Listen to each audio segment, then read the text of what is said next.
Welcome, everyone. Welcome, welcome, welcome. Glad you are here this evening. Glad you're here with us. It's the last day of August. Tomorrow marks the beginning of September. We've gotten through a summer of the pandemic. We've been through a spring of the pandemic. We have an election approaching in the fall. A lot of global events are on our minds. A lot of domestic events are also on our minds. We are a community here. Those of us who participate in these lives, who join the conversation, we do this pretty regularly, trying to get through our lives, having YouTube conversations. We gather here, we get together. We're a special group of people. We're a community. So if you're just joining us now, welcome, welcome, welcome. Now is the time to hit the subscribe button. Now is the time, if you're already subscribed, to hit the notifications bell so that you become informed of these broadcasts and when they will happen. Now is also the time to hit the like button. Now is the time to put this up on Reddit. Now is the time to put this out on Twitter. Now is the time to put this out on Facebook. As a community, we all want to do our part to try and build this. The more people that are here, the more people that hear this message, the stronger it will become, the more impact our words and ideas will have. So be sure to like, be sure to subscribe, be sure to hit the notifications bell, be sure to spread the word on Twitter and Facebook and Reddit and such. I'm glad you all are here. I'm glad you're with us. We're gathering. The opening parts of these lives generally tends to be when we gather. But folks, the way we're going to have our conversation is going to be following oil and banking. All right.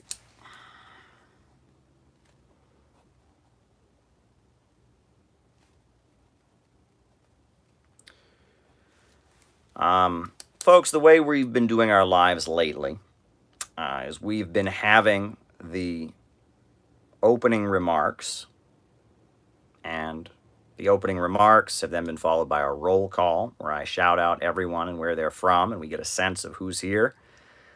And then after that, we answer the super chats, and I write down the super chats as they come in. They come in one little bit here, one little bit there, and then I answer them, and people continue to send their super chats. I answer your super chats, and then we conclude, and that's how we do our lives. So that's how we're going to do it tonight.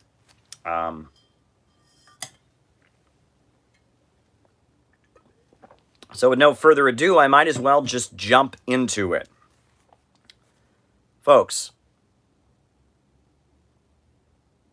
for those of you who may be new, who aren't familiar with what we talk about on these lives, I come at things with the perspective of Marxism, with the perspective of socialism, and dialectical materialism, and historical materialism. The way I understand the world is that there is a small group of billionaires and bankers that control the world economy. They own the major banks, they own the major natural resources like oil and coal and gas. They control the major means of communication, the major means of transportation. They dominate the tech sector, like the giant tech firms, the giant Wall Street conglomerates. There is a ruling class that dominates the economy. Through their control of the means of production, they rule over the rest of us. And they operate these things that they own, the banks, the factories, the major industries. They operate them in order to make profits for themselves. They do not operate according to a central plan. They do not operate according to what is in the interest of society as a whole, but rather profits are in command. That this small ruling class, who derive their power from ownership, also exercise ownership over the government. They control the major political parties. They control the major media and influence the media in one way or another. And while there are divisions among this ruling class, they're not completely uniform. There are different factions with different short-term profiteering interests. They all seek to maintain the rule of profits and the private ownership of the means of production. And they utilize our labor. We sell our labor to them. In exchange, we get wages, while they turn our labor into profits and dominate the global economy to make super profits. And this global setup, where a small group of people own the major means of production and use them to make profits for themselves, is called capitalism. But there is an alternative. Socialism is the alternative to capitalism. Socialism is a system where the banks and the factories and the major industries are operated to serve the people, not operated to make profits for owners.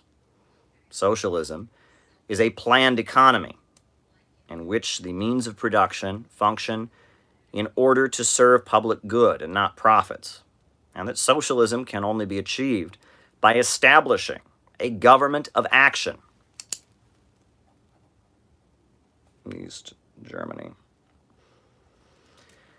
By establishing a government of action that will fight for working families, a state that does not derive its strength from the backing of big corporations and big banks, but rather from a mobilized population. When the people are in motion, when the people are mobilized and organized and fighting in their interests, and you have a government of action that mobilizes them to fight for their interests and controls the corporations and forces the economy to work in the interest of the people, that this is the road to socialism. Popular power, the mobilization of the people, the expansion of democracy, the involvement and popular participation of the people.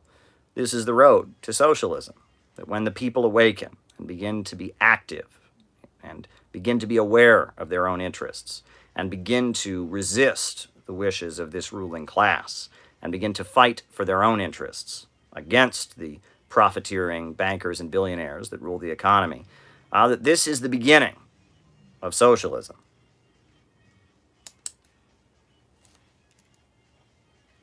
Okay. Writing it down. Now that's basic. That's introductory, right? That we seek a society where the banks, factories, and industries are organized to serve public goods and not profits. And we see that as on the road to eventually getting to the ultimate stage of a stateless, classless world, where the people have what they need, where there is no poverty and there's vast material abundance. That is the ultimate goal.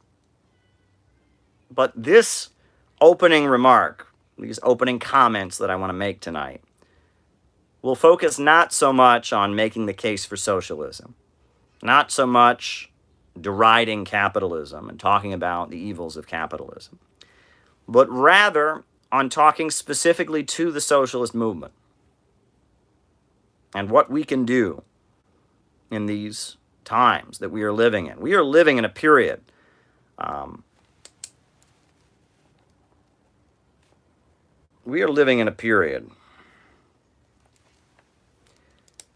that is marked by huge instability.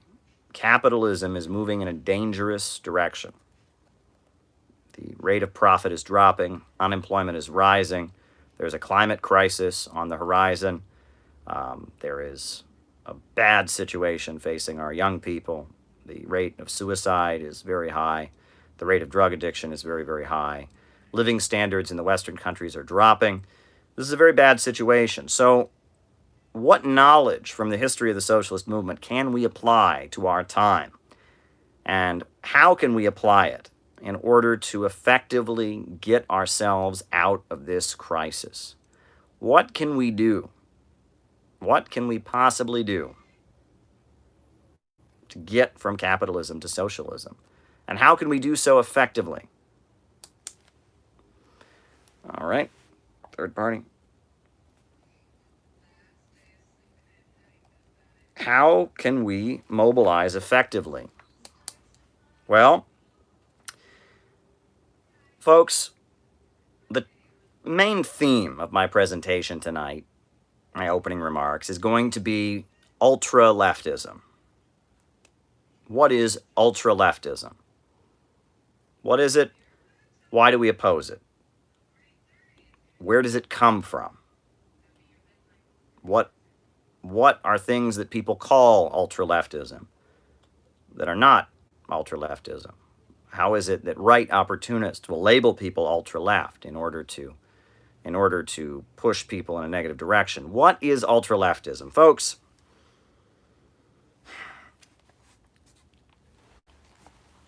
I want to start out by telling a story. I remember when I was selling newspapers as a communist activist in Cleveland, the clothes that I wore were not something I really thought about that much.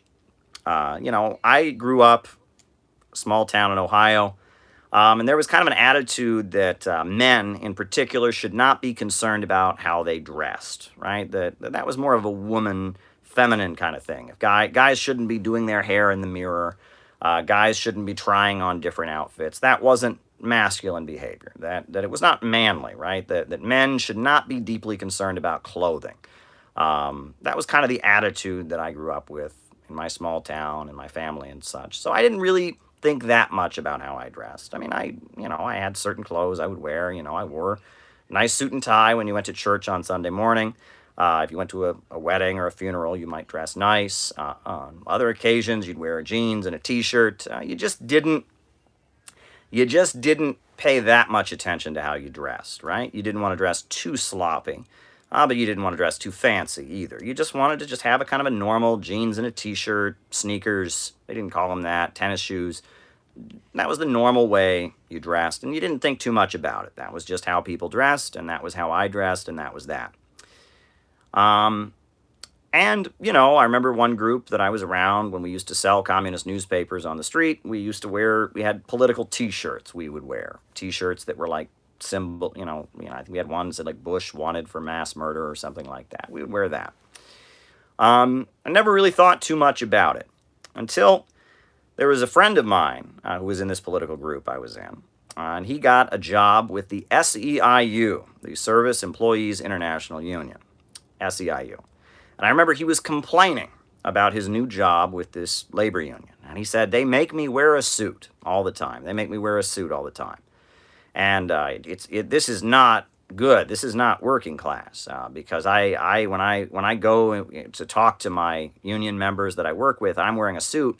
I look more like a boss. I don't look like, right, okay.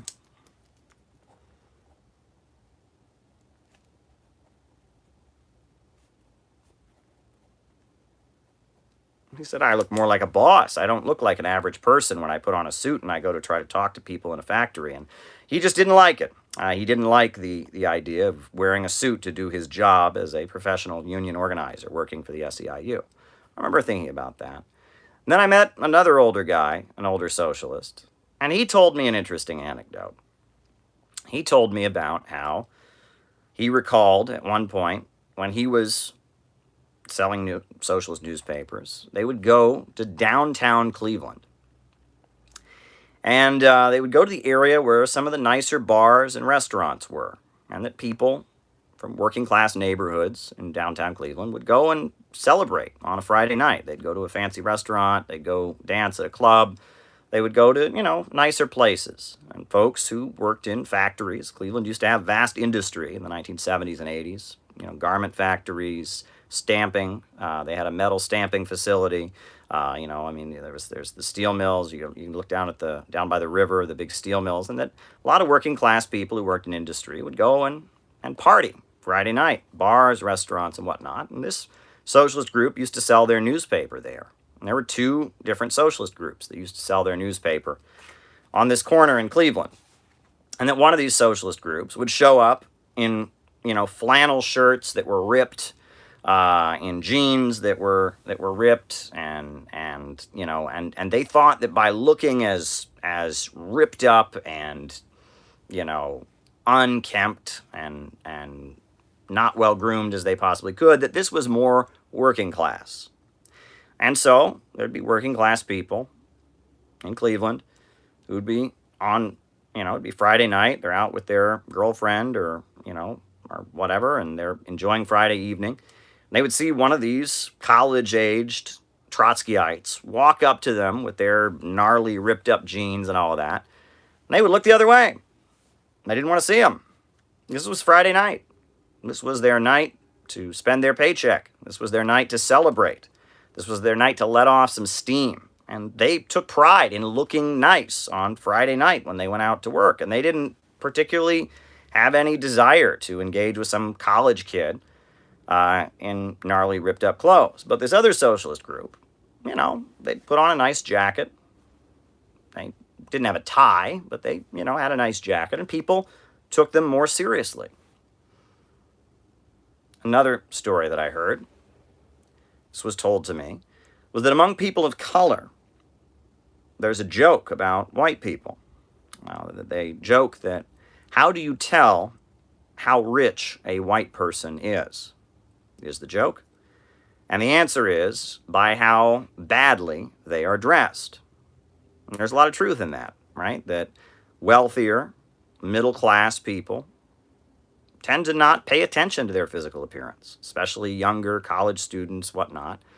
But working-class people that are looking for a job, that are struggling, they pay a lot of attention to how well they dress. I thought that was an interesting observation. And then I'll never forget the day that I was in Lordstown, which is a small town, and I was handing out leaflets to auto workers, members of the United Auto Workers Union, about how their auto plant, UAW, Chrysler plant, was closing down. Whoa, both of those went by really fast. Right to work with overtime associated with socialism, tyranny, Fox propaganda. Whoa, okay, you got to repeat both of those. And there was one that went by right before that, so I want to get you both. One I didn't even have a chance to see. The other was about right to work or something. I don't know. Repeat both of those. Media state under socialism. Can a country... okay, that was easy. Media under socialism. All right, and what was the other one? What was the other one about right to work? What was it? Right to work or something. Work overtime to associate socialism with tyranny. Oh, okay. Okay, combat. Okay. And I remember I was in Lordstown, and I was handing out leaflets, and I was wearing shorts, and I was wearing a t-shirt, and I had long hair, and I had a beard. And as I was handing out leaflets to these auto workers at this auto plant, I just didn't feel right. I just didn't feel right about it. And I thought for a moment, right? Because I remembered my friend who had worked for the Service Employees International Union, SEIU, complaining about how they made him wear a suit. And then I had a thought. I said, how many members does the Service Employees International Union have? How many members does my communist group have? And it occurred to me that maybe, just maybe, this idea that wearing suits is somehow not revolutionary was wrong. And that maybe, if you want to approach the working class and win them to socialism, maybe you should look presentable in the way you do it, and maybe you should look professional. And it's interesting, you think about it. In working class communities, in working class churches, the ministers wear suits. In working class labor unions, the organizers wear suits. Politicians who expect working class people to vote for them wear suits.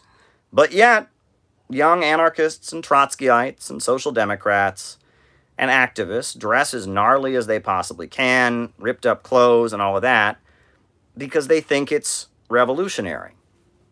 And it occurred to me that maybe if we're trying to get out of the movement and get to the masses, perhaps wearing a suit and tie is what one should do. And that belief stuck with me. When I went to the World Festival of Youth and Students in Quito, Ecuador, I went again to the one in Sochi, Russia. I saw communists from Africa. I saw communists from Asia. Saw communists from South America, all wearing suits. All wearing suits. Suits and ties. The communist members of parliament in India, Spain. Communist members of parliament in Egypt, communist members of parliament in many parts of the world, communist organizers of youth groups wearing suits and ties.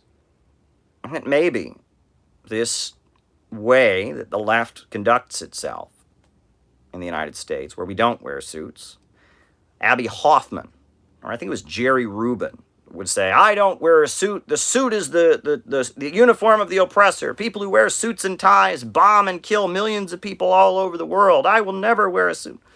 That kind of thinking is not in line with serious revolutionary organizers.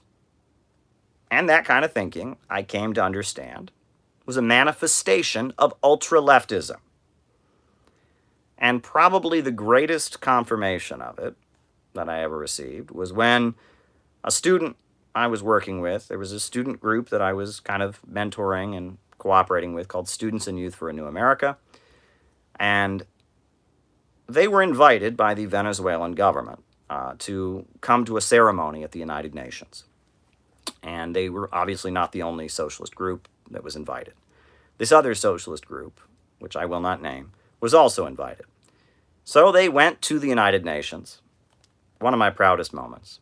And the members of Students and Youth for a New America, being advised by yours truly, they wore suits and ties. And, you know, it's the United Nations, for goodness sakes. But the members of this other socialist group wore jeans and T-shirts with the name of their socialist group on it. When they got to the UN gate, the UN guard allowed the members of Students and Youth for a New America to go on in. Told the members of the other socialist group to go change. And that just cemented in me how correct this position is. That this idea that one should not dress in a suit and tie like a serious political leader, like a serious political organizer, like a serious person who wants to win the respect of people, but instead one should play up some kind of working class aesthetic to try and make oneself feel radical. One should dress like they're going to a punk rock concert or something. It confirmed my understanding that that was ultra-leftism. That was something that needs to be gotten past. That serious politicians, serious revolutionaries wear suits. And that not wearing a suit is not working class. It's not working class. It's not professional. It's not revolutionary. It's childish. If this is a game to you, this is a little kind of club that you have with your friends where you feel like you're ultra-revolutionary and you're trying to prove to your friend that you're more revolutionary than he is and that he's more revolutionary than you are, and you're both trying to kind of pretend you're Che Guevara and he's going to pretend he's Mao, and you're going to imagine that you're going to have a people's war, but it's all just a game. Don't wear a suit. But if you're serious, put on a suit and tie. This is starting to get to the essence of what ultra-leftism is, but ultra-leftism is a lot worse than not wearing suits. A lot worse. A lot worse than not wearing suits. I mean, this is just a mild example, what I'm talking about here, right? How revolutionaries, writing it down, how revolutionaries should present themselves. You know, it's just a moderate, I mean, it's just a mild thing, right? No one gets killed because somebody wears the wrong outfit, right? I mean, it's just, you know, everyone can dress the way they want. I think that revolutionaries, if they're serious, should wear suits and look presentable, but whatever. But ultra-leftism is a lot more dangerous than glorifying ripped-up jeans, than not appearing serious in the way you're dressed. Folks, I want to talk about ultra-leftism here, and I want to talk about a form of ultra-leftism that is very, very dangerous.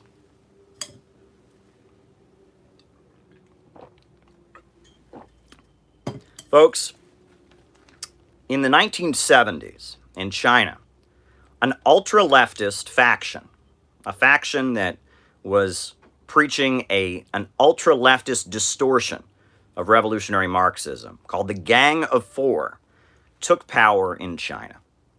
Right? Mao's wife and 3 other people assumed power. Mao was very old, and Lin Biao had been Mao's closest advisor. Lin Biao was forced out of the government. And the Gang of Four took power in China. And there was a very famous American writer by the name of William Hinton. William Hinton wrote Fan Shen, and he lived in China. Until last night with the party. Okay. Thank you.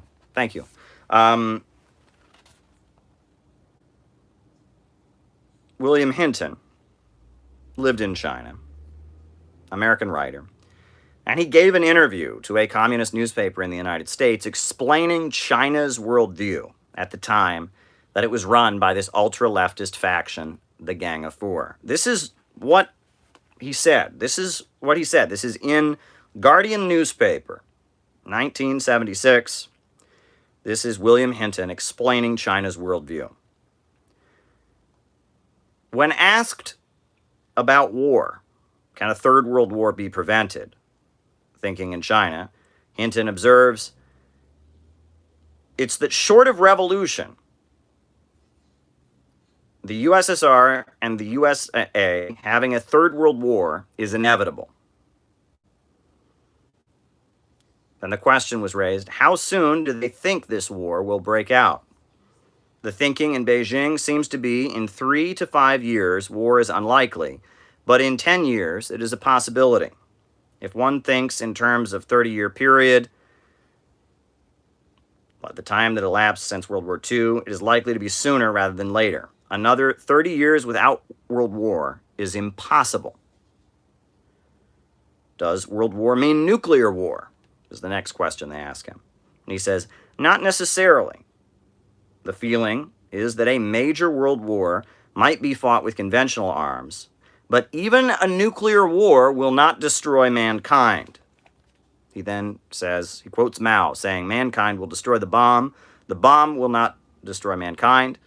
And he says, quote, this is him saying the view in China. This is a Maoist writer explaining how China, how the Gang of Four sees things. He says, at least half the human race will survive. It is no use at all to be afraid. War will hasten revolution, and revolution will solve problems that have long been unsolved. That's an important question there.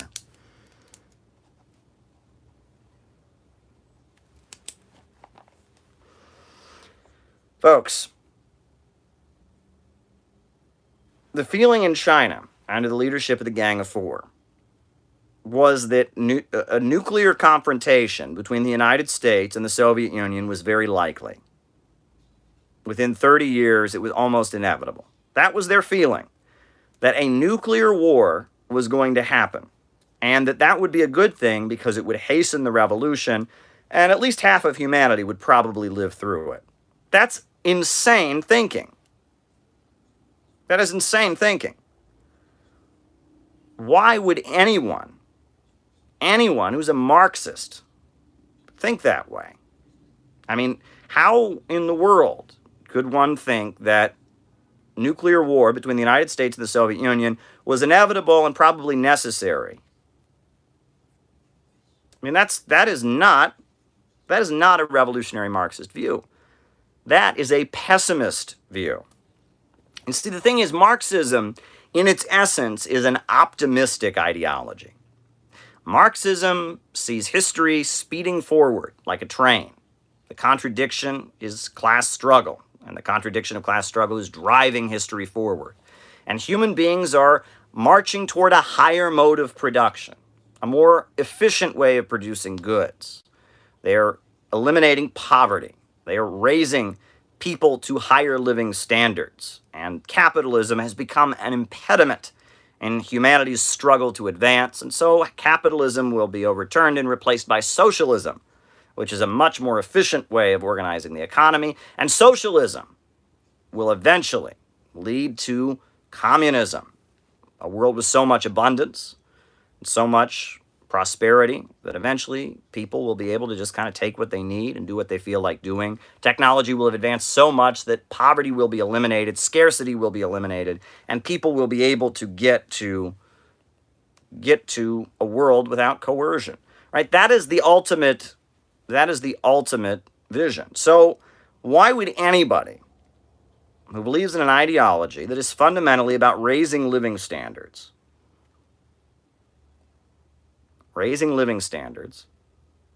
getting to a higher stage of abundance, be going around saying that half the human race is going to die in a nuclear war and that that's inevitable and will probably help us get to communism? How could anybody who believes in revolutionary Marxism start putting out such ideas.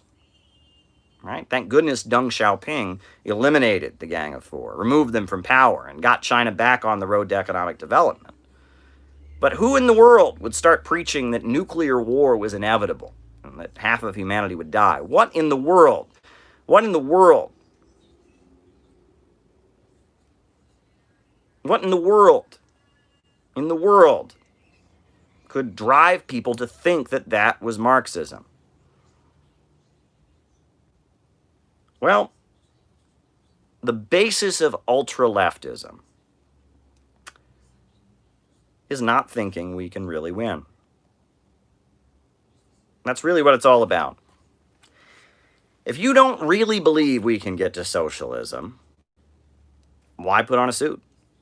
Why look professional? You don't really think it's going to happen, so why not just try to make yourself feel good? Why not try to dress badass like you're going to a punk rock concert? Why not try to take the most outlandish position? Why not try to prove that you're more radical than the other guy? Because it doesn't matter if you're actually going to accomplish anything in the real world. It's not about actually getting anything done. It's about making yourself feel revolutionary, because that's all you really believe is going to happen. If you don't really believe we can get to socialism, hey, what the heck, right? Just make yourself feel badass and revolutionary along the way. If you don't really believe we can get to socialism, why not invent some kind of doomsday scenario that'll get there for you, right? Nothing you can do can really help you, right? So why not invent some kind of cataclysmic doomsday scenario? Well, there's going to be nuclear war first, and then we can do, why not say, well, eventually there'll be this mass apocalyptic act of destruction, and that'll settle it all. But until that happens, well, we can't really do anything. So until that, why not? The essence of ultra-leftism, the deviation from Marxism, the essence of it is believing that it's not really possible, not really believing that we can achieve socialism, not really believing that we can overthrow capitalism, just believing that it's about making yourself feel good, believing that it's about getting your anger out, believing that it's about kind of giving yourself a little bit of self-esteem by feeling like you're a radical or a revolutionary. That is the basis of ultra-leftist thinking. And it's everywhere right now. Look, the events this weekend are horrendous, right? This Kenosha young man went to the rally, shot people. He's now being celebrated by the right wing. Even though I don't know what kind of person would celebrate and honor Kyle Rittenhouse. What kind of person, what kind of deranged, sick kind of person would think that going to a rally that you disagree with and shooting people is somehow a respectable thing to do? Meanwhile, we know there was, a Trump supporter who was killed over the weekend. That also happened, and that's unacceptable in my view. I don't think people should be killing Trump supporters. I don't think people should be engaging in ultra-left adventurous acts of terrorist violence. I think that we should have peaceful, democratic organization towards socialism. And right now in this country, as the situation gets worse and worse, polls have come out. 1 in 4 young people in the United States has seriously contemplated suicide in the last month. 1 in 4. Right? Now, if you're one of those people, I hope that you contact the suicide hotline. I hope that you contact a mental health professional immediately. But if 1 in 4 people are suicidal, that's not a chemical imbalance that 1 in 4 people have. That's not simply a widespread mental defect. That is a societal problem. That is a problem with the country. If 1 in 4 young people is suicidal, there is a big, big problem in our society right now. Writing it down.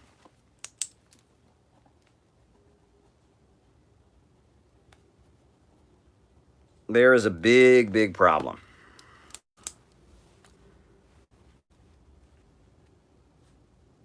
And there's a lot of people who are getting interested in socialism. There's a lot of people that are getting interested in Marxism. There's a lot of people that are getting interested in these ideas. But they take with them the hopelessness, the lack of a real belief that it can happen, They take all of that with them into the socialist movement. They get interested in socialist ideas, but they don't really believe that socialism can be victorious. They see it as a cosplay. They see it as a LARP, live action role play. They see it as a game they can play. They see it as a place that their anger and frustration can find justification. They don't actually believe we can get to socialism. They don't actually believe we can get to socialism. They think socialism is better than capitalism. They feel like they're smarter than other people who don't recognize that. They feel like they want to be revolutionary, but they don't actually believe that we can achieve it. They don't. And because they don't actually believe that it can be achieved, they're not willing to approach socialism in a way that is realistic.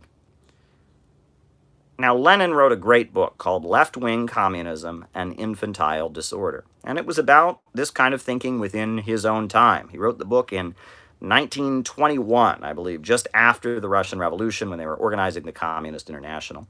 And it's a popular essay, and I'm actually going to have a chat about it later with an organizer of the Communist Party USA. We're planning to have a Skype chat that'll go up on YouTube about that book specifically.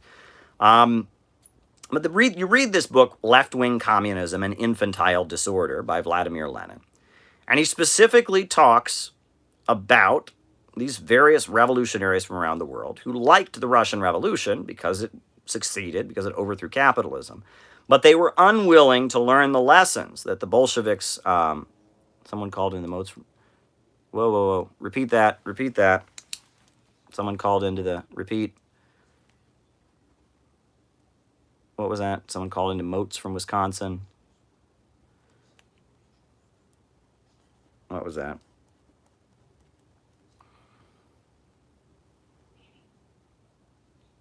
Okay, all right. Moats, Wisconsin. All right, got it. All right. If you read Left-Wing Communism, he talks about, for example, many of the communists around the world who were inspired by the Russian Revolution refused to join existing trade unions, right? They saw the existing trade unions that existed, and they weren't revolutionary enough. And they wanted to form, instead, separate communist-controlled labor unions. Lenin said, don't do that. Join the unions that exist and recruit the people in those unions to be communists. Right? If you form your separate labor union, and you build a barrier between yourself and the workers who are in the non-communist labor union, they're never going to hear you. They're never going to become convinced of your ideas. You're going to have created a barricade. You're going to be on one side saying, my union's good, my union's communist, your union sucks, and all the people that are in the non-communist union will never hear you, will never want anything to do with you, and you'll have cut yourself off from all these people. Furthermore, Lenin said, run candidates in elections, right? Many people, the only time that they think about politics is when it's time to vote. That's why we're seeing such a big political upsurge right now. The political activism in the United States is taking a huge level. Why? I think people are suddenly given permission by the media to think about politics. There's an election coming up. And if communists do not participate in the elections, if they don't run candidates, they don't give an analysis of the election, if they don't endorse candidates, then they've cut themselves off. This is one moment where millions of people are encouraged to think about politics, and communists it's like someone wrote them a check and they just ripped it up and never cashed it. They had the opportunity to give these people a communist message. They didn't take it. And Lenin specifically talks about the situation in Britain at the time. In Britain, there was a fake, and it's still around, there was a fake socialist party, a bourgeois, imperialist, reformist party called the Labour Party. An awful political party, not revolutionary at all, right? Social Democrats, sold out, supported wars, imperialists, whatnot. But in the 1920s in Britain, the bosses were doing Russiagate. I kid you not. You can look this up. The Zinoviev letter. The conservatives in Britain forged a letter from Zinoviev to the to the British Labour Party and tried to prove that the Soviet Union was manipulating and meddling in British politics to help the British Labour Party. The British Labour Party weren't revolutionaries, weren't communists at all, and the Bolsheviks were not helping them. But there was a McCarthyite campaign. It was basically Russiagate, Russiagate 1920, against the Labour Party with the Zinoviev letter. And it was all over the media. All over the media, it was said that, oh my gosh, the Labour Party are Russian assets. They're being used by the Soviet communists and all of this. And so this hysterical campaign was whipped up in the media against the Labour Party. Now, the Labour Party was awful in a lot of ways, but it was also a party that was tied to labor unions. Right? It was the party of the labor bureaucrats. So all across the country,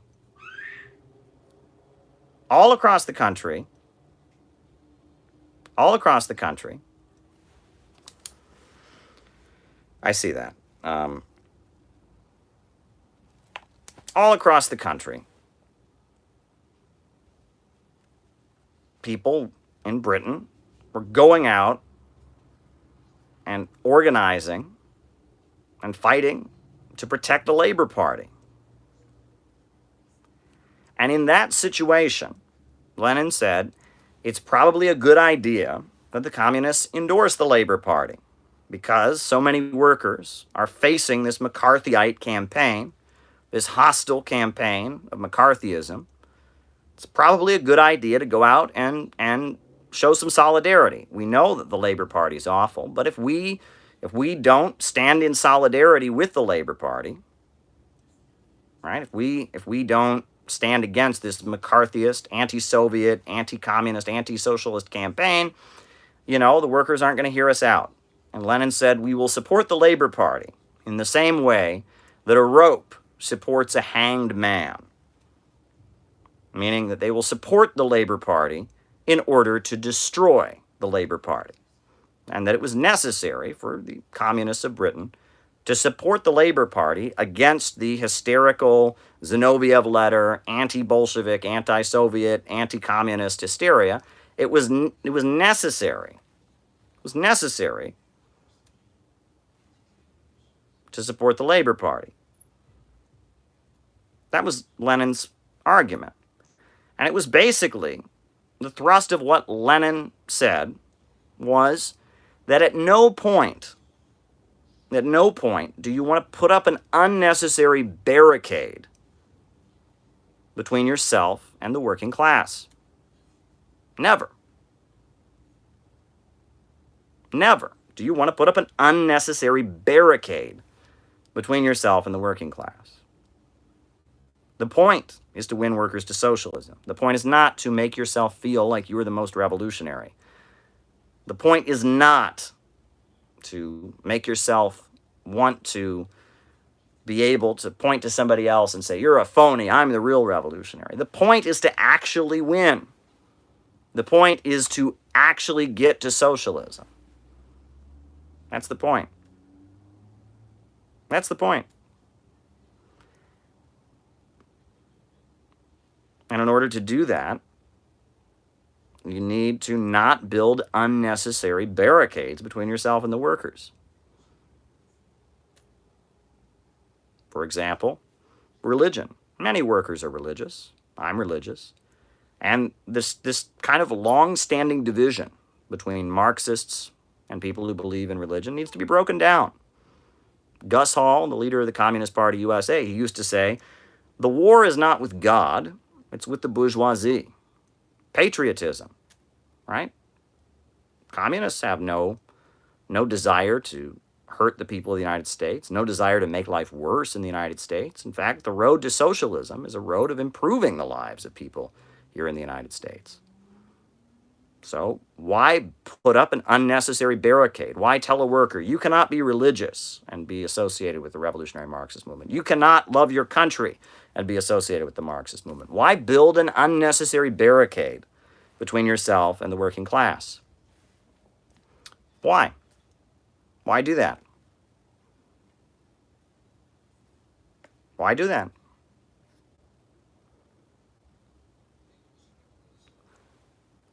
The point is to win.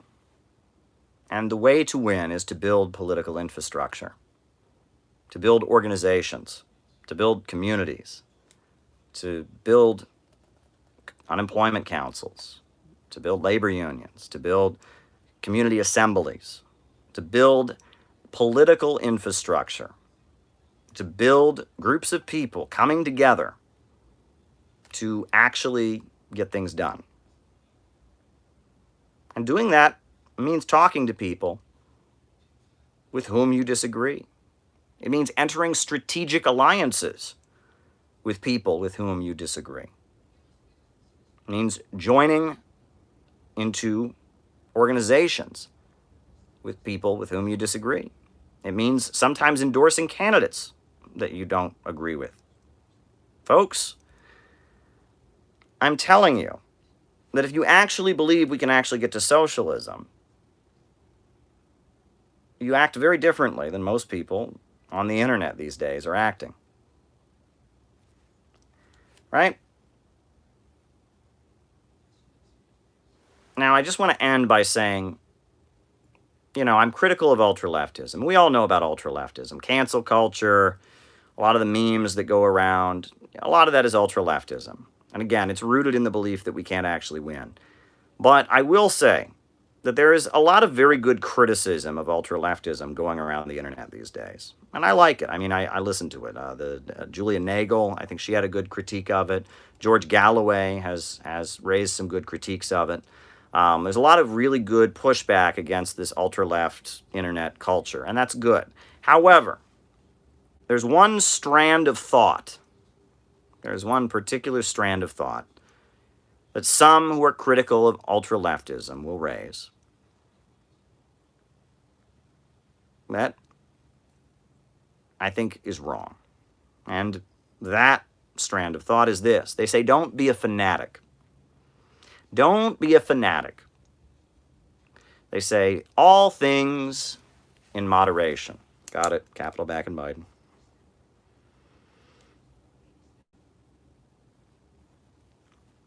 They say, all things in moderation. Don't believe in something so much. Tone it down. Calm down. I'm not with those people. The union organizer is spot on. Ultra-leftism has no place in the working class. Get out of the movement and get into the masses. Includes, yeah, absolutely. David Fox gets it more than anybody. But there are some people that say tone it down. They say don't believe in your principles. Don't be full of passion. Angela Nagel, not Julie Nagel. My apologies. Teachings of Jesus, the Socialist. Yeah, very good. Very good point, Joanne. But folks,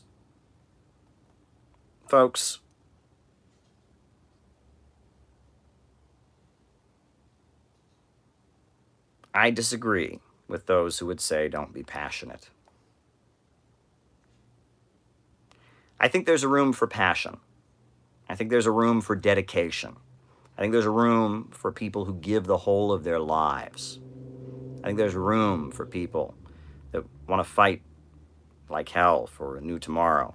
I think there's room for people that are full of revolutionary enthusiasm. But if you're really a fanatic,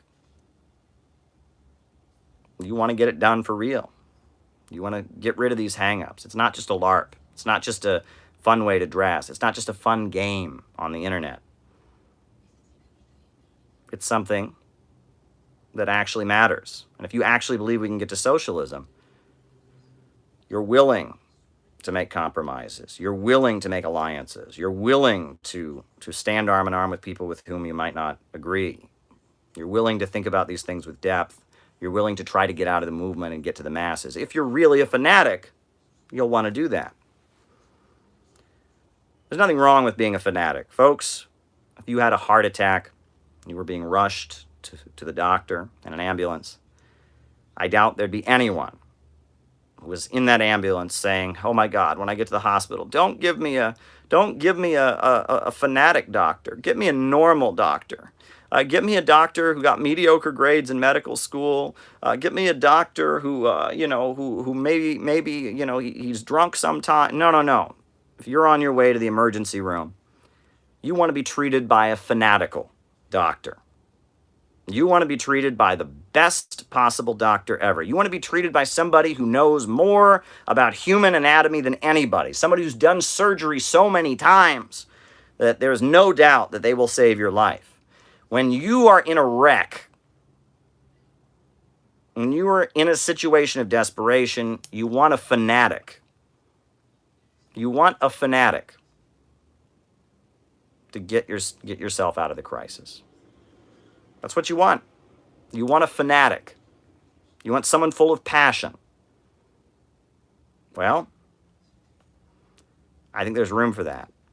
But if you're a serious revolutionary, you want to get out of the movement, you want to get to the masses. You believe that this is real. And you're not motivated by pessimism. You're not motivated by the belief that the world is coming to an end. You believe that you can actually achieve this. So I hope that was interesting enough for you all. I was thinking about different things I could talk about on here. Someone said, I'm so sick of this horrible election, and I could not agree with them more. I'm sick of it. I'm deeply saddened by the violence that's going on the streets of this country. I'm wishing that there could be an optimistic, constructive socialism. Folks, the book on Kamala Harris is going to be out, within a matter of hours, most likely. I'm just waiting for it to go through. It should be up for sale pretty soon. And yes, so a lot of good things are happening for our community. We had a great chat for Patreon subscribers on Saturday. A lot of great questions were asked. I was able to just talk directly. I think a number of people were on there. Lily was on there. David Fox was on there. Helen was on there. Who else was on there? Jason Sarna was on there. A lot of people were on there. And yes, my book about Kamala Harris will be out soon. If you're a Patreon subscriber, you'll get a copy sent to you if you send me your address. So I guess now Robbie Martin, Abby Martin's brother, has talked about this. Can you talk about the neocon divide between Trump and Biden? Frank Gaffin. Yeah. Okay. Yeah. Right. Yeah. Neocon divide Trump Biden. Alrighty. Okay. So folks, why don't we do names and locations? Names and locations. Names and locations. I will call you out as I see you and drink some water. Who's with us tonight? Billings, Montana is with us. Belize, Joey. West Virginia, Human Love Solidarity. Dallas, Texas. Pennsylvania, USA. Robert from Hawaii. Los Angeles, Washington State. Kinky is with us. Vancouver, Canada. Brooklyn, Washington, D.C., Dewey from New York, White Plains, New York, Georgia, Cleveland, Pirate Alex, Connecticut, Albany, New York, Iowa, Plainfield, New Jersey, Canada, Louisiana, California, Chile, Eli from California, Salem from Oregon, the space between, Springfield, Missouri, Newark, New Jersey, Enrique, Queens, New York, West Virginia, Melbourne, Dan from Iran, Brisbane, Australia, Treasure Coast, Florida, Tennessee, Dust James. Welcome, welcome, welcome.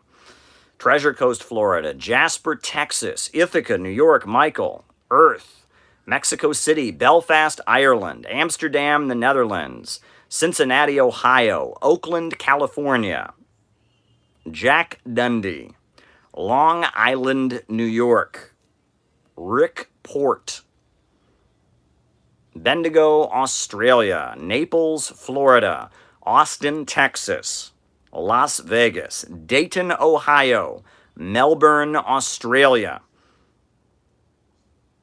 Round Mountain, California, Tampa, Florida, Herb Boyd, Mohsen from Iran, Mo from Pomona, California, Bendigo, Australia, David Fox is with us. Harold Sullivan in Naples, Florida. Welcome, Harold. Glad you are with us.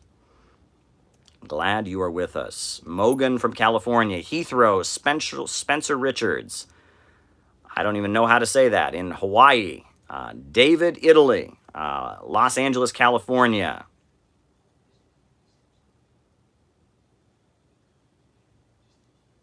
John Brown had permission from parents. Okay. Great, fantastic example. Okay, very good. Very good. Shaniqua from Buffalo is with us. Welcome, Shaniqua. All right. Anyone else with us before we move on to start answering these super chats? Hello from Tampa, Florida. I went to Florida State University. Very good. Evictions are beginning in LA.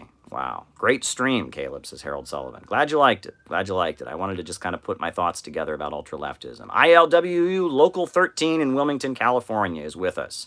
Rocky from Reno, Nevada. All righty. Water is healthy, says Simon. Very good. I'm with you. All right. From Maine, things are pretty normalish here. Right. Okay. All right. Let's start getting to these super chats because these are quite interesting super chats here. All right. Oil, banking. Oh, I'm sorry I'm late. If this was asked before, but thoughts on the MPP convention and uniting into third parties. All right. We'll write that down. Okay. MPP convention. All righty. Can you recommend your top 5 books on the CIA? Oh, okay. I'm going to turn the page. All right. Top 5 books on the CIA.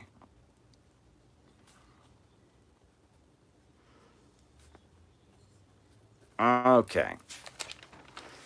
Alrighty, so the first question was about books on oil and banking. Well, of course, I'll recommend my own book, which is called "Oil and the Global Capitalist Crisis." I will certainly recommend that. But in terms of books about who the ruling class are and oil and its connections with big banks and stuff, I would recommend the work of Ferdinand Lundberg. Ferdinand Lundberg wrote a book called "The Rich and the Ultra Rich."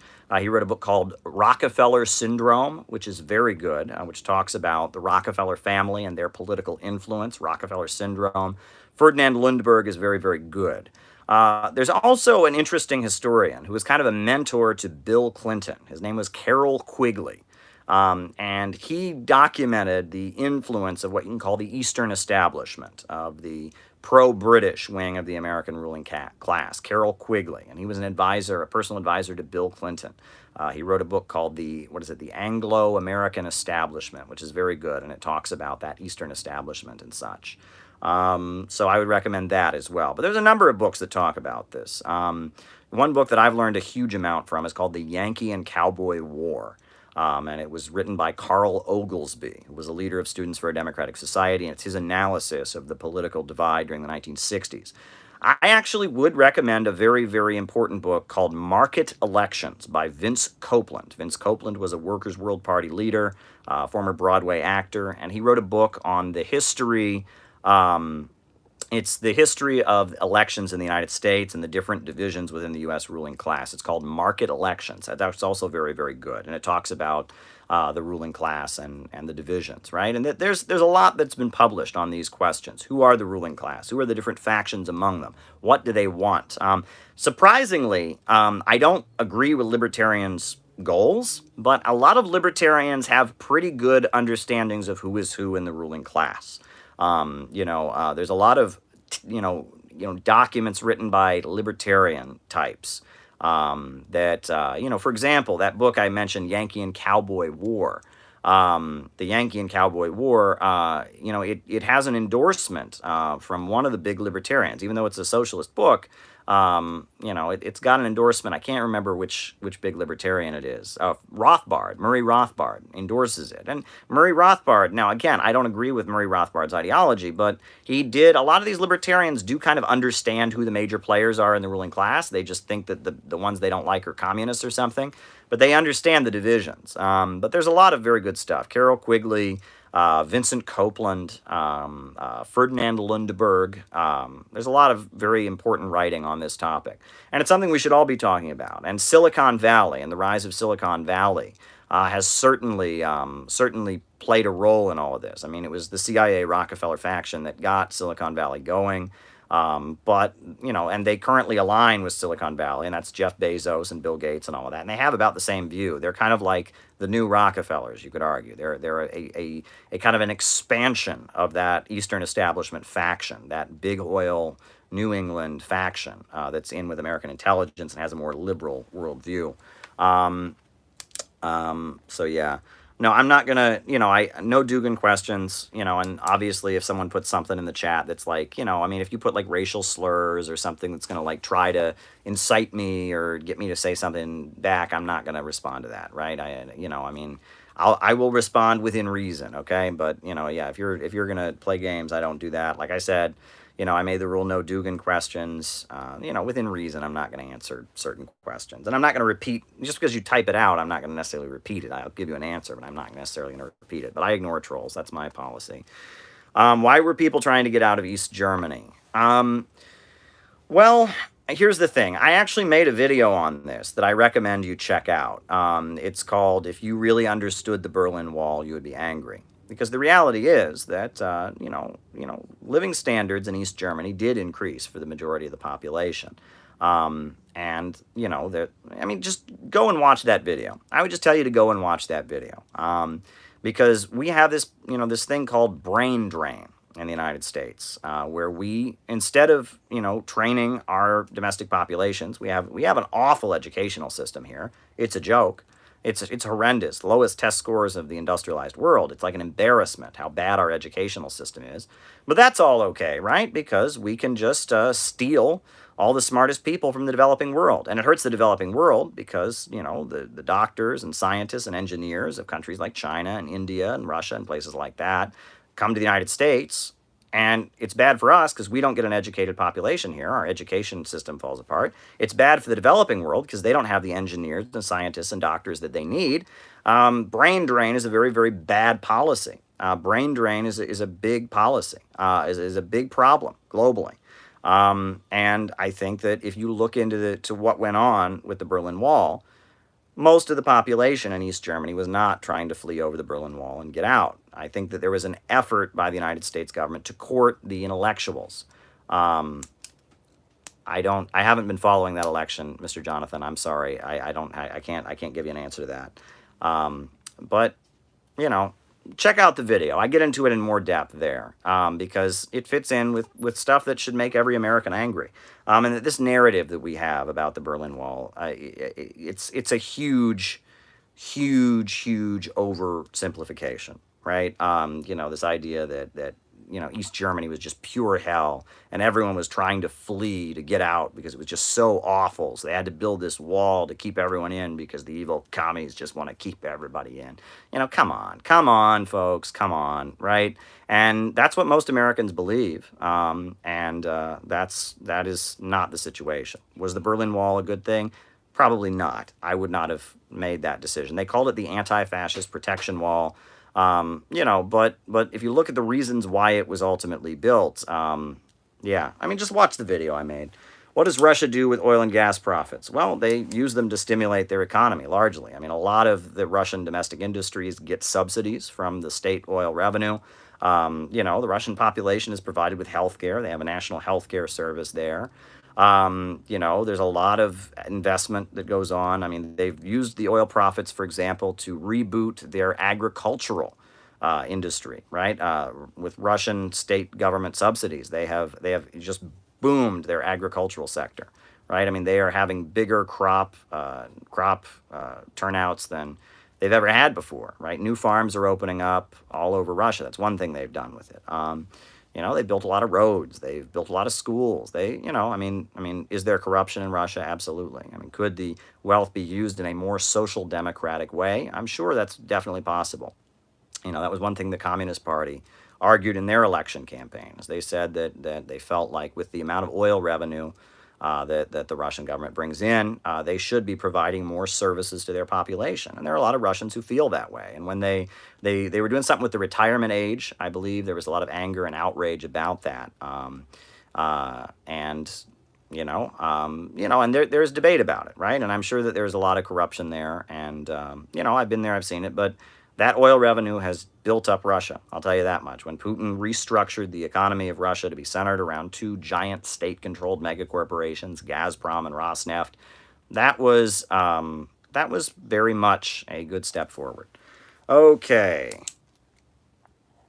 What happened with Otto Warmbier? Well, right. So Otto Warmbier was the young man from the United States. He was like a religious missionary. Whoa, whoa, whoa. What is the probability that most ID polls, essentialism, represent a COINTELPRO style infiltration of the leftist organization? Isn't Marxism universalist? Whoa, someone repeat that. That was a big super chat, and I don't want to miss it. Are Putin and Xi members of the capitalist class? Okay, slow down. All right, that $50 one, I didn't get the whole thing. So what was it? All right, so Putin, Xi, capitalist class, got that. What was the? I didn't see the whole thing about COINTELPRO, ID poll, or whatever. Organizational piracy. Isn't Marxism inherently universalist? Okay. Okay. All right.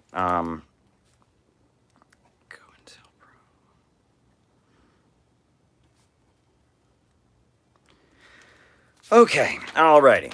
All right. So Otto Warmbier. Otto Warmbier was the young American guy. I think he was like a religious missionary or something. He was in North prison. He was sent back to the United States and he died. And it's a very sad situation. It's tragic. I mean, and I have nothing but sadness. Okay.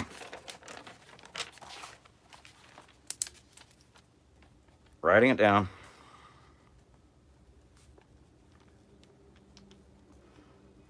All right. I have nothing but sadness and sympathy for Otto Warmbier's family.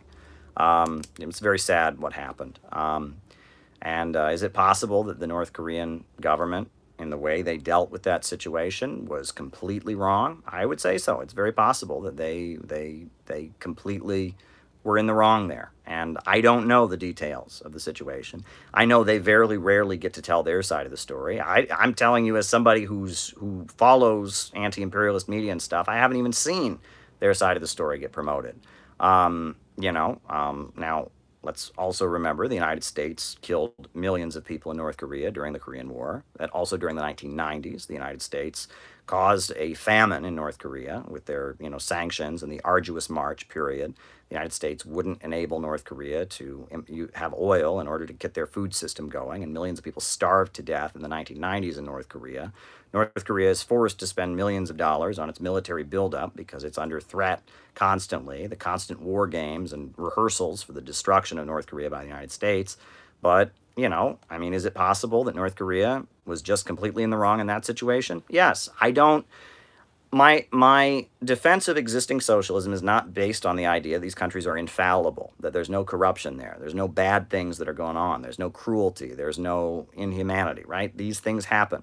And, based on everything North Korea has endured at the hands of the United States, is it possible that some government official in North Korea who had relatives who died in the Korean War or died in the 1990s from starvation said, let's just be mean and took out revenge? It's very possible that that's what happened, and that's wrong, right? It shouldn't happen that way. Is it possible North Korea did everything right and that our media is just lying somehow?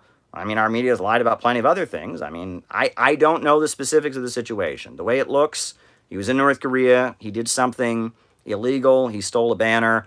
They came down on him like a ton of bricks, and he came back to the United States and he died. And that's a deeply sad situation. And if the North Korean government was wrong in the way they handled the situation, I don't defend that. But I don't automatically assume they're wrong because that's what most Americans do, right? That's what you're supposed to do. Everything North Korea does is automatically evil. They believe in unicorns. Kim Jong-il claims to have invented the hamburger. Come on, right? Like there's so much bile and garbage spewed about North Korea that any story about North Korea, I tend to look into with a grain of salt. That doesn't mean North Korea has not done anything wrong, though. For example, right, there was an American who was being held in North Korea, not Otto Warmbier, somebody else. He was an American, older guy, and he was being detained in North Korea. They sent him back. But this guy was a Korean War veteran. Okay, he was a veteran of the Korean War. He'd fought against North Korea during the Korean War. He was in North Korea, and as an American, right, keep in mind, the United States is still technically at war with North Korea because there was never a treaty signed. The United States has no diplomatic relations with North Korea. So the Korean War never ended. So this American guy who fought in the Korean War goes to North Korea. And I guess when he was fighting in North Korea, he had been part of like a group of people in North Korea that had been waging some like behind the lines guerrilla warfare stuff. So he starts going to try and have a reunion with people in North Korea who also had engaged in anti-North Korean violence.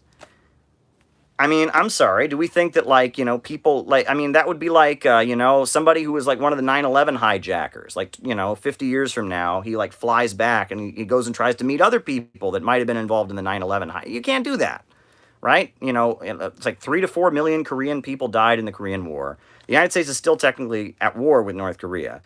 So somebody from a country that's still technically at war goes back and tries to like have a reunion with people that were trying to engage in the government.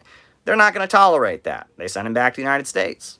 You know, there you go. There's more to the story. And, again, I would like to see peace between the United States and North Korea. That's what I'd like to see. And I was hopeful. For a moment, it seemed like Trump was moving in that direction. Unfortunately, it looks like John Bolton, who is now supporting Joe Biden, seems to have sabotaged those talks. And I really don't think Pompeo is really in favor of them either, but there you go.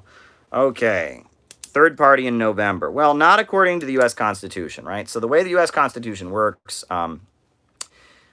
in order to win a presidential election in the United States, you have to have an absolute majority in the Electoral College, right? It can't be, if it's a plurality, right, where, you have to have the majority of the electoral votes. If not, it goes to the Congress. So if the electoral votes were split 3 ways and no one had a clear majority, it would just go to the Congress. You can't have the Electoral College. You can't have a plurality in the Electoral College. So that makes it very difficult because basically for a third party to win the election, they would have to get an absolute majority in the Electoral College, or they would have to have enough people in the Congress who would vote for them if they only got a plurality. And that is what makes it very difficult for third parties in a national race. And at this point, any third party, any serious third party campaign would have to have already gotten going right now, I would think. I mean, it's the 1st of September tomorrow. So if you're going to have a third party campaign that's actually like a massive third party campaign, it would already have gotten going. Howie Hawkins from the Green Party, who we interviewed on here. I did an interview with Howie Hawkins. You can watch it. I interviewed him. He's running. The Libertarians have their candidate. Who else is running? The Party of Socialism and Liberation is running a candidate. And, who else? I think the Socialist Equality Party, so yeah. So there you go. But yeah, I mean, I'm paying attention to these things. So yeah. Okay, socialist response to Louisiana. Well, that's the thing, right? I actually spent some time in New Orleans on the anniversary of Hurricane Katrina, and it shows the need for a serious revolutionary organization. If we had a real revolutionary organization in this country, it would be able to go and rescue people and do what the state is not doing, right? And that's something that revolutionaries do. I mean, one of the greatest stories I ever heard was about the Black Panthers. And this young man, was in Harlem. He was a child, and he told the story of when he was a child in Harlem, the garbage wouldn't get collected in his neighborhood, right? The city, didn't care about the African-American community in Harlem, didn't care about them, so the garbage wasn't being collected. So the Black Panthers collected everyone's garbage and put it in the middle of the street and lit it on fire. And all of a sudden, the garbage started getting collected again. That's the kind of thing revolutionaries do. That's the kind of thing revolutionaries do. And right, people are suffering in response to this hurricane, and there should be, if there was a real revolutionary organization, they would be mobilizing relief. We saw a little bit of that. I was very pleased that in the aftermath of Hurricane Sandy, there was a mobilization of kind of Occupy Wall Street relief here in New York City. I was able to see some of that firsthand, and it was really impressive to see that, young socialist activists going out and taking care of their community. That was a very, very good thing. And that's the kind of thing we need. We need political infrastructure, getting to the masses, taking care of people. That's what we need right now. We don't need more LARPing. All right. Media under socialism. Well, that's interesting. The person raised the example of Venezuela and how a lot of the media in Venezuela is anti-government, right? And that's true, right? A lot of the media in Venezuela is anti-Chavez, anti-government. There was one particular TV network in Venezuela that I believe they threatened Chavez or something, and so they lost their license, and it was like, oh my God. But But most, yeah, there's all kinds of, and that's, I don't get how people say Venezuela is a dictatorship. I've been to Venezuela. I saw anti-government advertising on TV. I saw anti-government protests going on. I saw anti-government candidates campaigning. But somehow it's an evil dictatorship. Why? Because it is. Because we don't. I mean, it just shows, right? And then these people, these people believe it, right? I mean, these people that insist that you can't ever. Oh my God, I mean, these fake leftists agree with it because the New York Times said so. I mean, and Venezuela has bent over backwards to accommodate the opposition. But, I think it would be necessary to have some level of media independence under socialism. I think it would be necessary to have, I mean, obviously there would be some state media, that would be, major and would be putting out the viewpoint of the ruling party and such. But it would be necessary to have independent blogs, to have investigative journalists and reporters. Actually, when I interviewed the Green Party candidate, Howie Hawkins, he proposed the idea of state-funded investigative journalists to cover things like local government. That's an interesting proposal. I'm not sure how I feel about that, but that's interesting, right? And yeah, I think that it's important that there be more media diversity, right? And that was one of the big problems the Soviet Union had. The Soviet Union, one of their biggest problems was that they never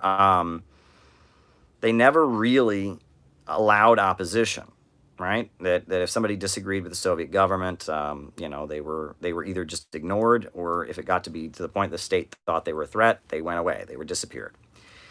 And in doing that, their arguments never really got answered. And the Soviet state media in the 70s and 80s was very, very bad, and it was very, very dull, and it was just kind of reporting the party line. And that because of that, because Soviet state media was very, very bad, the propaganda from the West was very, very, very effective in destabilizing it. And the West, it had all this Beatles music and rock and roll, and it was sexy and had Coca-Cola. And the state media, in the USSR was very, very weak. And that you need to have different voices. There need to be independent blogs and independent media and independent outlets that do exciting stuff. Media is a lot about, whiz bang. It's about looking exciting and sexy and stuff. It's not all simply just dully reporting the facts, right? You have to be interesting to people. And so yeah, I think that in a socialist society, in Venezuela, they've done a lot to fund like community media. Community radio stations. They've given grants to revolutionary activists to do their own media work. And I think that all of that's very, very important. There's a lot of that in Iran, too. When I was in Iran, I met with a lot of younger people who had blogs, websites, news outlets that were like new and exciting, and that they were kind of getting money from the Iranian state, and they were putting out like a viewpoint that was in line with the Islamic Revolutionary Guard Corps or the Islamic government, but it was more it was more like whiz bang. It was more exciting. There's a TV network in Iran that is more aimed at youth, I think, that is tied with Basij, which is like the mobilized oppressed, the community organization, and that different societies, they build different ways of doing things. But yes, obviously the Soviet model of just having state media, that can't be, right? That you need different voices and different outlets out there, and that you need competing viewpoints. I mean, there need to be different factions, different. There needs to be widespread debate. That if you don't have debate in the process of building socialism, ultimately the ruling party, the Communist Party, the Marxists need to win the population to their viewpoint, and in order to do that, they have to argue with people and they have to debate, right? There has to be discourse. There has to be free discourse. We don't really have free discourse in the United States. I mean, if you turn on CNN, do you think that they're engaging? Do they even acknowledge half the viewpoints about international situations? I mean, but it's important that there be discourse. And I don't think that the Soviet model of just having just one state media voice that's very, very, very, very precise and has one particular view, I don't think that's very effective. I think there needs to be more diversity of viewpoints. And if that's what we've learned from the Cold War, that's what we've learned.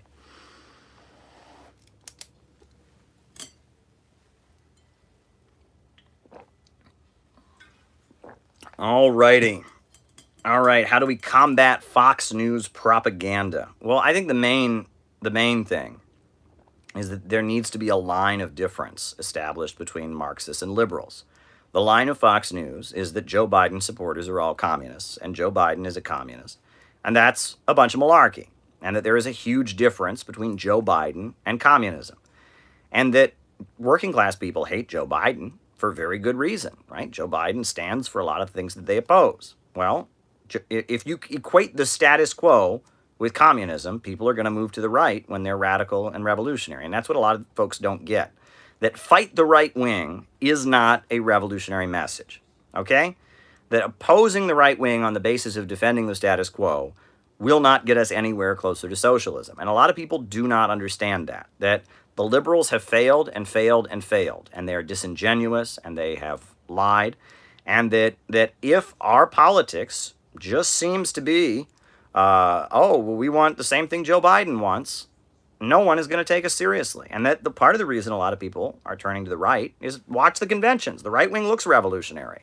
The left wing looks like they're defenders of the status quo. And that is going to help the right in the long term. Plus, I mean, I made a video earlier about they want leftists to be stupid. We need to, present arguments in a logical way. We need to talk about facts. We need to not just point fingers and call people racist. We need to actually engage with these right-wing ideas and expose them as incorrect. The culture prevailing on the left, the SJW culture, and I know somebody super chatted about that, and we're going to get into that a lot more tonight. But yeah, the prevailing culture on the left is this culture that says we should just kind of be, people in a crowd of anti-Trump protesters, pointing at all Trump supporters and calling them big fat racists.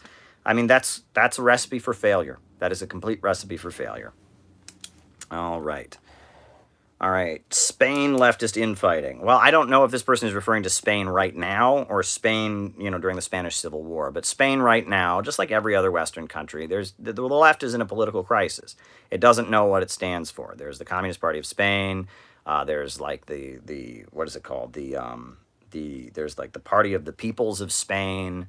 There's many different communist parties in Spain. And just like over here in the United States, the communist groups are in this weird moment where they're trying to figure out what they stand for. I think the wave of the future is the Workers' Party of Britain and what they're doing, what George Galloway and Jyoti Brar are doing. That's the cutting edge. That's the future, right? Those folks are breaking with liberalism. They are establishing Marxism as an independent current. Socialism is an independent current. And I think that's the wave of the future. But until we get out of the movement, until we get to the masses, it's just going to be a mess. And that's Spain today.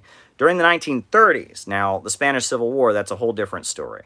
And during the Spanish Civil War, there was the Communist Party of Spain, and there was the syndicalists, the CNA, which was like the Trotsky, or the syndicalists, and then there was the POUM, the POUME, or POUM, the United Workers' Party, the Spanish Socialist Workers' Party, something like that. And they were the Trotskyites, and there was a big difference about how do they go about fighting the fascists. The question was, should they fight the fascists in alliance with the capitalists, or should they try to have a revolution against capitalism at the same time they're fighting the fascists? And in a lot of ways, the ultra-left elements in Spain were key in helping the fascists, come to power. They were key in helping them come to power. And Franco talked about a fifth column. That's a whole other story. And George Orwell, who went on to become just one of the most anti-communist propagandists. We read all his writing in school. It's like handed to us to teach us about communism. Here, you want to know what communism's about? Here's a book about a bunch of barnyard animals. Here's a stupid little cartoon story. This will tell you everything you need to know about communism, written by George Orwell. That's the guy that everyone points to as this expert on Spain. Well, I trust George Orwell about as far as I can sling a piano. Right? George Orwell, and especially Boxer the Horse, right? Where he portrays the working class of Russia as a dumb horse that eventually gets sent to the glue factory. It's just awful. Animal Farm is complete and utter garbage. The Soviet Union didn't exterminate old people when they died. It didn't send them to a glue factory, right? The Soviet Union had a low retirement age for the elderly. It's ridiculous, right? But so George Orwell, he was with the Trotskyites in Spain. He was with the POUM. And they staged an armed uprising against the Spanish Republic, and the communists said, not now, we need to have an alliance, and that some of these anarchist elements were killing priests and nuns and committing atrocities, and the fascists were using that to make anti-communist propaganda. So, I'm not... the fall of the Spanish Republic was deeply tragic. The Soviet Union was the only country in the world that came to the aid of the Spanish Republic against fascism. The only country in the world, right? But yet, instead of hailing the Soviet Union for doing that, people blame the Soviet Union as if it's their fault the fascists won. It's one thing to say maybe the communists were too blindly supporting the Republic. Maybe they were not revolutionary enough in their fight against fascism. But to blame the Soviets, to blame the communists for the fascists coming to power, I don't buy it. Don't buy it. Someone said somebody else needs to watch this stream. Okay. All right, Patreon. So here's the thing. So if you're signed up on Patreon, I sent a message out to every Patreon member that had the link to the live on Saturday, and there were at least 30 people who were on there. Was it up to 25, 30 people? So if you did not get that link and you're signed up on Patreon, you need to send me a message right now. We need to get to the bottom of this. Because you should have gotten the link. I sent it in the link, and a lot of people were on there. A lot of people were on that live. Comments have been left. Some people couldn't be on at the moment. So you should have gotten the link if you were on the Patreon. I know a number of people were on there and saw it, and a message was sent to every member. There's a button, message all, and I messaged all and sent everyone the link. So everyone should have gotten it. So if you didn't get the link, I'm very concerned. You need to make sure it didn't go to your spam or something like that. Yeah, okay. All righty. All right, firearm training. I believe that right now in the United States, we do have the Second Amendment. People have the right to bear arms, and if people choose to engage in firearm training, that is their business. I do not encourage people to do that kind of thing. However, I'm not in an area where, right-wing groups are in the streets killing people either. So I understand right now with the situation we're in, with what happened in Kenosha, what's happening on the streets of Portland, why many leftists might be engaging in that. I'm not going to give an answer about whether I advocate that or not. I'm not here to advocate that. I'm not doing that. I live in New York City. We have the strictest gun laws of almost any part of the country. You can't have anything here. So I do not engage in armed self-defense or gun training or anything like that. I'm not involved with anyone who's doing that. But people in other parts of the country that are engaged in other types of struggles have to make that decision on their own. Me and my organization are not involved in anything involving firearms. Nothing to do with it. Nothing to do with that. So, but I understand other people are. That's their business. And I can understand why they would want to protect themselves. All righty. All right. So somebody called in to George Galloway about the incident. I'm going to have to go watch that segment. I haven't watched the whole episode yet. I was on, and then after I was on, I was off. So, George Galloway handles a lot of callers. But no, I mean, this young man shot people, right? And there's this video of someone tried to hit him with a skateboard. Well, I think he'd already shot people before he'd been hit. I'm sorry, this idea that he was defending himself or something, the people he shot were unarmed, okay? The people he shot didn't have guns. I don't buy it. I don't buy the idea that Kyle Rittenhouse was defending himself, that he was out there with guns, his mom was out there with guns, he was on the internet going, I love cops, I hate protesters. Don't buy it. Don't buy it. Is it possible that I could be wrong? I've been wrong about things before, but I don't buy it. I really don't buy it. And the fact that I've seen things going around about Kyle Rittenhouse that have been debunked already, that all the people defending Kyle Rittenhouse have already been caught lying, and that they lie all the time, right? That makes me think that anything else you're going to come up with is not going to be too good, right? Someone says Kyle crossed state lines to shoot people. Yeah. But, and that's the crazy thing. All these people want to talk about Antifa. Antifa is so bad. Has Antifa killed anybody? Right-wingers, all the time, they go to schools and they shoot up the schools, they shoot up mosques, people on the internet talking about neo-Nazism go and kill people and murder people all the time. All the time. There's barely a mass shooting that goes by that's not conducted by a white supremacist sympathizer. Right? They happen, right? I think the guy at Virginia Tech was an Asian American. He was not, he was not part of it was not a white supremacist. But almost every one of these mass shooters has ties to white supremacism. So, and I have not yet seen an Antifa mass shooter, right? And this Kenosha guy, he was pumped up watching right-wing media and went and crossed state lines to kill protesters, right? Or no? Is that not what happened? I mean, the more I look at it, that looks to me like what happened. And then the people who defend him are just so desperate for some way that he can be a hero. When it really gets down to it, most of the people defending him, when it gets down to it, they wish he'd kill. They're happy that he killed leftists. That's what it's all about, right? Leftists are commies. They're un-American. They're Marxists, and that's the same as being a fascist because you don't like America and capitalism is sacred. Blah blah blah blah blah. The Dinesh D'Souza fan club. All the people defending him, they like him because he actually did it, right? I'm not seeing people go, wow, I was horrified by his behavior, but then I found out that, no, I'm not seeing that. And in fact, I'm seeing a bunch of claims to defend him that are debunked. So yeah, don't give me that. All right. Capital backing Biden. Yeah, sure. Let's think. Bill Gates is backing Joe Biden. Big Oil is backing Joe Biden. Silicon Valley is backing Joe Biden. I made a great video called Who's Behind Joe Biden? It's one of my best rants where I quoted from his article from the Council on Foreign Relations. And that, yes, there is a divide in the ruling class between the upper levels of capital, the ultra-rich that want stability, and the lower levels of capital that are just concerned about their short-term profits. Trump represents the lower levels of capital, kind of in revolt against the old money, the entrenched powerful interests. There's a big division, long-standing division between the military-industrial complex and the CIA, between old money and new money, between big oil and the fracking companies, and it's playing out right now. There's a faction that wants stability, and there's a faction that just wants to make a lot of money and doesn't care.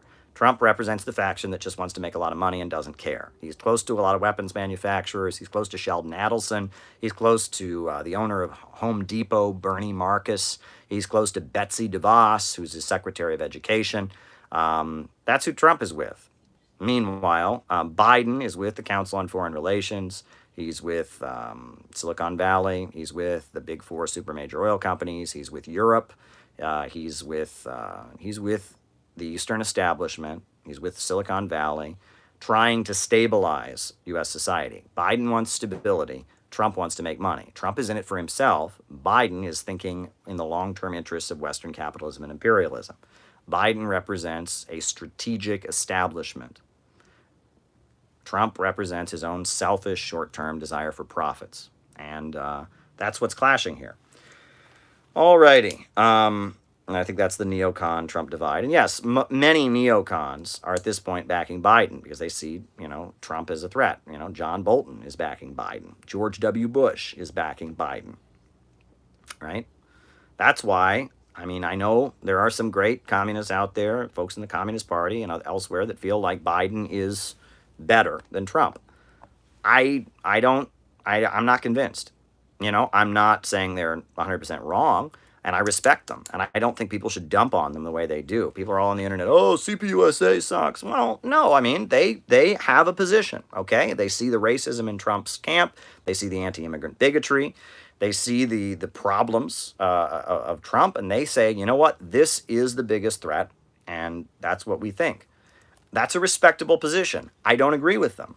In many ways, I fear that the Joe Biden faction in some ways scares me more than Trump, but in other ways it doesn't. The Joe Biden faction, they want to stop amping up the racism. That's good. They want to stop the attacks on immigrant families. That's good. They want to de-escalate with Iran. That's good. They want to de-escalate maybe with Venezuela. That's good. But they want to escalate with Russia. They want to continue escalating with China. Furthermore, Joe Biden wants to wage a huge crackdown on dissident ideas on the internet. That's a huge part of, you read his letter to the Council on Foreign Relations. It's all about, oh my God, all these people on the internet are causing people to question, and it's like he wants a huge tech crackdown. He wants to convene an international meeting to crack down on dissident ideas on the internet. Does that scare you as a leftist? How would Biden advance the trend toward fascism? Well, I'm telling you, Biden is promising a huge crackdown on dissident views on the internet.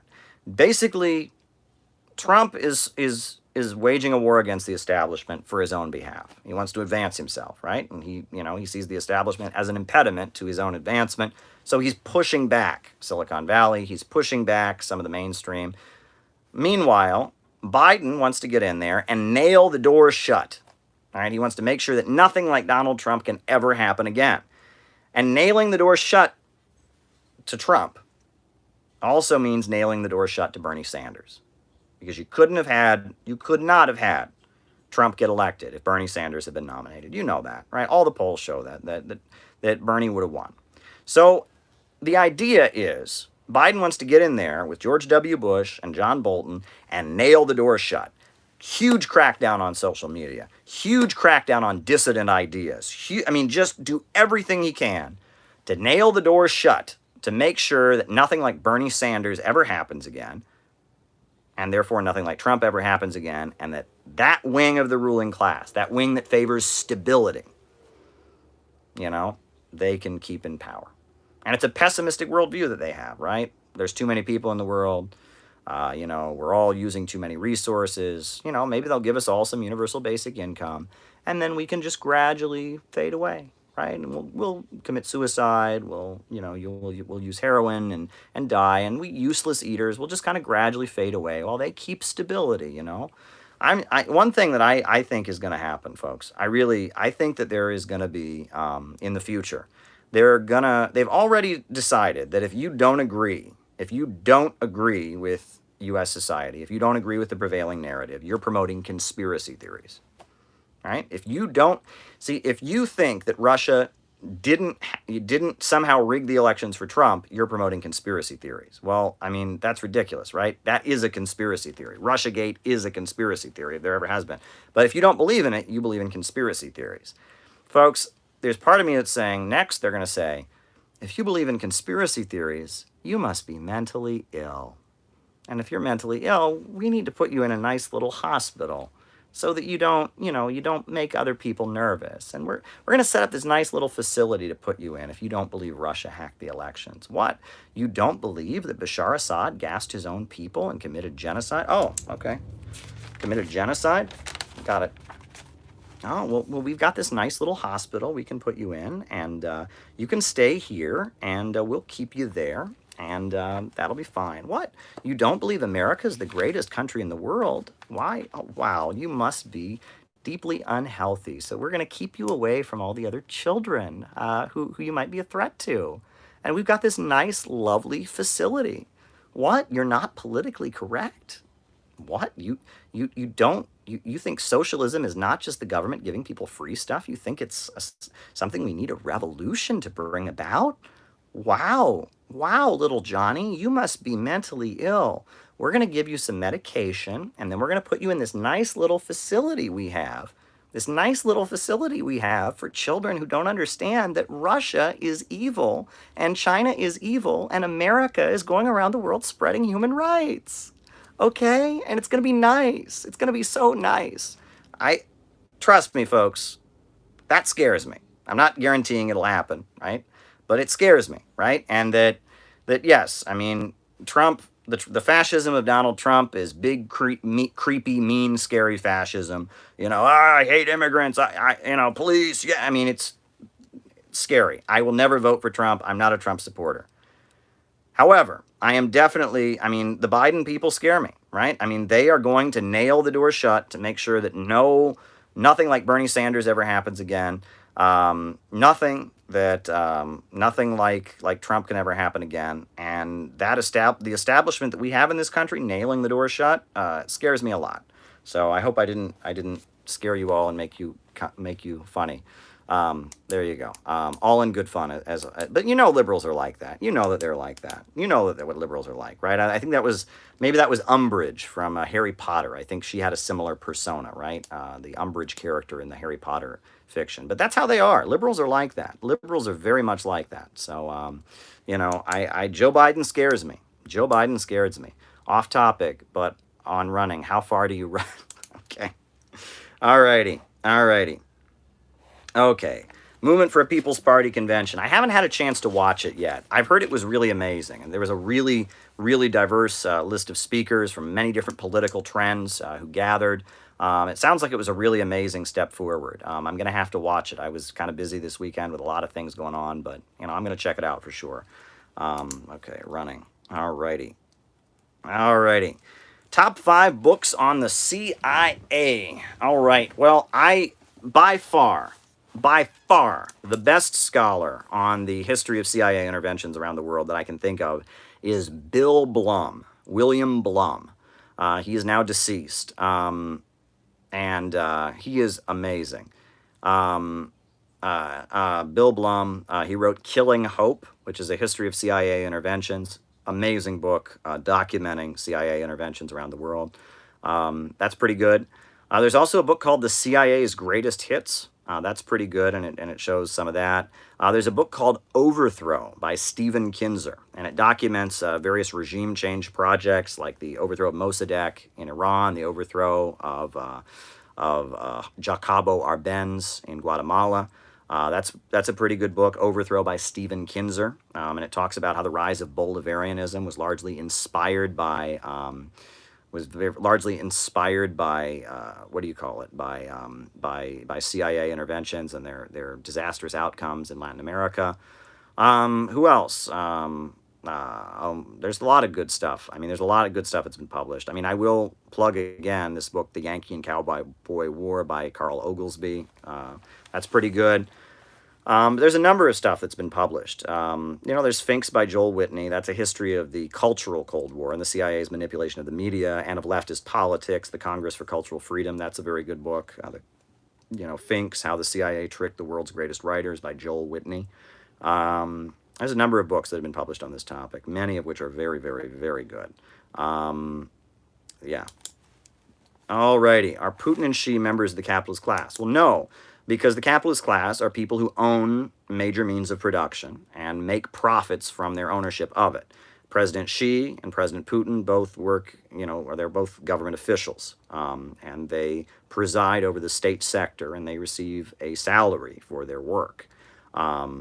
So that would not make them members of the capitalist class. They are government officials. That's how it works, right? Now, maybe they have relatives who are capitalists. Maybe they have. I'm sure they have relationships with people that are capitalists, important capitalists in the country. But technically, are Putin and Xi members of the capitalist class? No, they are not, because capitalists are owners of means of production who make profits, whereas government administrators are not part of the capitalist class. They may work for the capitalist class in some instances, but in China and in Russia, they have a hostile relationship. They control the capitalist class on behalf of a larger state sector and a state vision and central plan. All right. The big super chat about COINTELPRO ID poll. Well, that's interesting. Now, folks, there's, that sounds like a crazy conspiracy theory, right? And the thing is, we don't know what's happening right now. We'll know years from now. They'll release government documents, and we'll know some stuff. But like in the 1950s, the Communist Party USA, at the time that they were just being ravaged by the FBI and McCarthyism and all of that, they were infiltrated up and down, backwards and forward. The FBI was trying to crush the Communist Party. What is one thing they did to the Communist Party to try and crush it? What did they do? What did they do? They launched an ID poll purge. They had all kinds of members of the Communist Party expelled on charges of racism. And they basically started the FBI, infiltrated the Communist Party, and started pushing this throw out members of the Communist Party for being racist campaign. And it was awful. And Howard Fast, who's the guy who wrote the book Spartacus, that eventually became the movie Spartacus. He wrote the book Freedom Road, which was about the struggle against the Ku Klux Klan and Reconstruction. Very famous progressive writer named Howard Fast. He was in the Communist Party. He's a writer, member of the Communist Party. And he talks about how one day, all of a sudden his phone rings and someone says, "You are being brought up on charges of racism and facing expulsion." And he was... What? Like, he had no idea. Well, he goes to the office. In one of his articles, he had written an anti-racist article. He had written an article, and in that article, he had said that he had described to African-American children, pre-adolescent African-Americans, as boys and girls. And they said it was racist to use the word boy or girl for an African-American young person. And there's some history of that, right? About, like black waiters being called boy by racists and stuff. So that's a legit thing to raise. But do you expel somebody immediately, or do you just take... I mean, it was like, and Howard Fast is like, what did I do? And they almost kick out this very famous writer. They almost kick him out of the Communist Party because he used the word boy and girl in an article to refer to African-American children. Now, it's important, I make a point of never using the word boy or girl when referring to anyone of African-American nationality because of the history of that, right? Of adult African-American men being called boy by racists. It's very offensive, right? And there's a whole history there. So it's important to be sensitive to that. But, Howard Fast in the 1950s, he had no idea. And he was told that if he ever used the word boy or girl in an article, again, he would be kicked out. He could use the word youths, youths, youths. Youths, that was the only acceptable word in Communist Party publications. And he knew a whole bunch of people, and he was almost kicked out of the Communist Party. And then later we found out that was the FBI, right? That was the FBI. The FBI had infiltrated the Communist Party and was inciting these kind of politically correct, race battles inside the Communist Party as a way to weaken the party, and that they got a lot of key organizers of the Communist Party kicked out. For example, it was awful. You can read the COINTELPRO papers by Ward Churchill and Jim Vander Wall, and they talk about how, the fact that the Communist Party had done so much anti-racist work, the FBI said, okay, let's use that against them. Let's manipulate that to serve our agenda of tearing apart the Communist Party. You'll also remember that Ralph Ellison, had been involved with the Communist Party, and he didn't like it. He felt he was mistreated. He felt like they told him to downplay the race question and focus on class. So Ralph Ellison wrote Invisible Man, which is an African-American novel, and the CIA, it had an anti-communist message. It portrayed the Communist Party in a negative light, and so the CIA promoted it, right? The CIA also approached, what's his name? Richard Wright, right? Richard Wright. And Richard Wright had been in the Communist Party and had quit, and they had him write a whole essay accusing the Communist Party, and they published it. There's a book called The God That Failed, and it's got essays by Richard Wright, and this was circulated by the CP to insinuate the CP was racially insensitive. So at the same time, the Communist Party, inside the Communist Party, they're like being manipulated by the FBI to throw out all kinds of people over on charges of racism in this like ID poll campaign. At the same time they're doing that, outside, there's this campaign launched by the FBI, called The God That Failed and all of this, and Ralph Ellison, Invisible Man, all this stuff trying to tell people that the Communist Party was racist.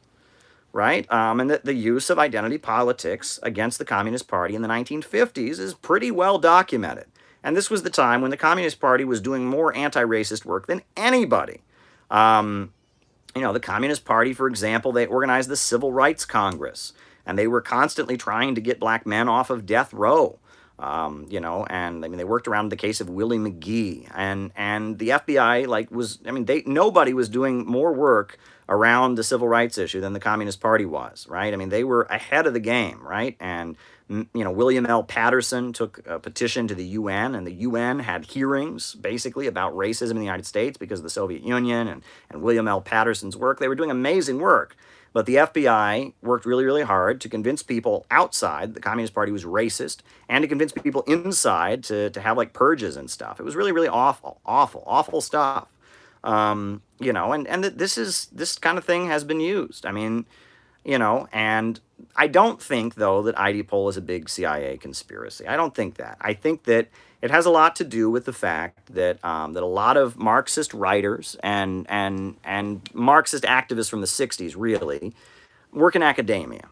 They work as professors, and they write papers. And when you're an academic and you do research and you write papers, you have to get grant money. Right? You have to get grant money to do it. And, if you apply for a grant to write things from a Marxist-Leninist perspective, you're not going to get it. But, the Rockefeller Foundations and the Ford Foundation and a lot of these foundations that fund academic work are very interested in what you might call identity politics. And they're not very interested in, actual Marxist class struggle politics. And that there's been a big effort to obscure actual Marxist-Leninist thought and push identity politics, gender theory, etc. to the front. That doesn't mean that there's nothing we can learn from that stuff. There's plenty we can learn from that stuff. it's okay. I mean, it's not okay. It's necessary. We should know this stuff. You should read bell hooks. You ought to read Judith Butler. You don't have to agree with them, but that stuff's not Marxism. That's what's important to understand. You should understand what they call IDPol. You should understand what they call postmodernism. You should understand this stuff. I believe in digging into ideas and engaging with them. And I've read that stuff. I'm not an expert on it, but intersectionality and all of that, you should know what they have to say. And I don't think you should necessarily write it off just because it's not Marxism.